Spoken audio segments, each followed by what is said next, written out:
Okay.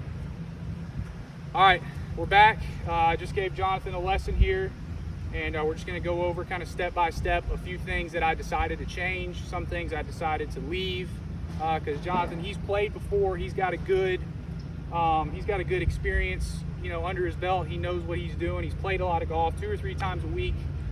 It doesn't matter who you are, you'll figure it out eventually. So I want to just go over a few things that we did together. So the first thing I addressed, we're doing drivers today, so the first thing I addressed was obviously his setup. Driver setup's a little unique from all the other setups, so let's go over that. So Jonathan, go ahead and get in what your old stance was, and get ready and let me know when you're ready. Ready? Okay, so if you notice here, what I noticed is that I think he may be a little too far apart, a little too wide. His base is kind of too big here. I think his stature and his build doesn't match his setup. So I asked him to kind of narrow it in, not necessarily his front foot, because I think his ball position is good, but I think his back foot, if he can bring that in just a little bit, go ahead and bring it in a little bit, Jonathan, get more narrow. See, from here, that kind of, the width on that stance matches his stature and his frame. So I think that honestly will bring him a little bit more power and honestly a better stable start for his swing. The second thing I noticed is that in his old stance, go ahead and get to your old stance. See how that toe is kind of open, facing kind of backwards? I asked him to kind of square that in. And what he's going to be able to do is use this part of his foot, kind of push and use the ground and push off the ground a little easier. That's mainly the setup stuff that we talked about. So moving along, we just started going into, I would say, more or less his takeaway. So go ahead and get set like you're ready to hit one in your new stance. And before we started going straight back with the club, I made an adjustment with his arms. Stand that way real quick, Jonathan. Face that direction and give a stance that way. So you see how when he stand up, his arms here are in a perfect line. I kind of wanted him to take that right arm and kind of dip it a little below, just so that way he's got a good kind of start to his swing. His takeaway is a little more effortless. So do that change real quick, Jonathan. So there he is. He's got it kind of lower underneath. That's what I like to call it. That's good.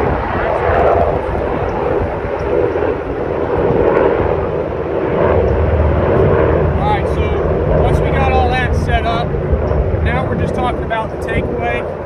So before, Jonathan was doing what I call rolling open, or kind of rolling out of the setup point. Go ahead and do that real quick, Jonathan. So you see how right here his club face is wide open and his glove is facing the sky. Instead, I'd kind of rather see him keep everything facing the ground, or facing the ball rather. So see now here the glove is facing this way. The club face is still somewhat facing the ground. It's not wide open anymore. So that right there, Jonathan, when you start to open your club face like that, what is that affecting? Is that affecting your club path or your club face? The club face. Yes, that is correct. So by opening that club face up on your old swing, no matter what you're going to do, you're going to hit the ball with an open club face. So what I'm trying to get you to do is just to keep it more stable or more square for that first part of your swing, instead of kind of rolling out of it. Okay, so that was a good one. Go ahead and take a rip.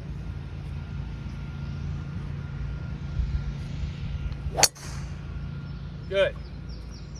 Okay, so I know you couldn't see that shot, but the last part that we worked on today and we really hammered in was not necessarily talking as much about the path or the face. We're talking a lot about the path. So go ahead and set up to another one, Jonathan.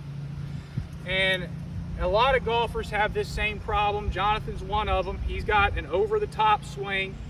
So that means, Jonathan, that you are swinging inside. Once you get to the top, you're going over the line or outside and swinging to the left. So that's an over-the-top swing. Yep. So talk to me a little bit about what we thought about instead of going inside to out.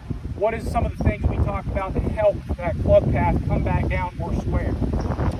Going outside to in rather than inside out, you know what I mean? Yep. And then also just getting that swing path rather than the club path rather than the club face, you know, Yes. and really changing that because that's going to alter your club face anyway. So, Yes, you know, exactly. just getting that path is paramount for me to be able to do that because that will get the club face squared up as well. Exactly. So your new club path is what? Kind of pretty much going towards the second baseman, going Yes.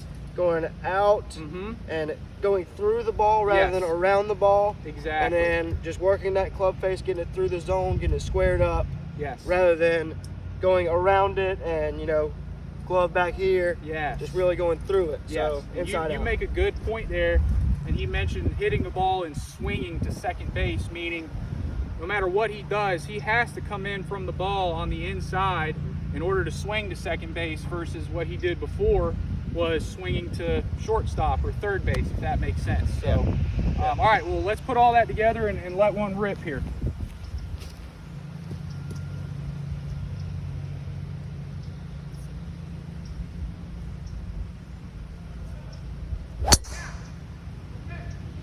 Great shot. All right. Boom.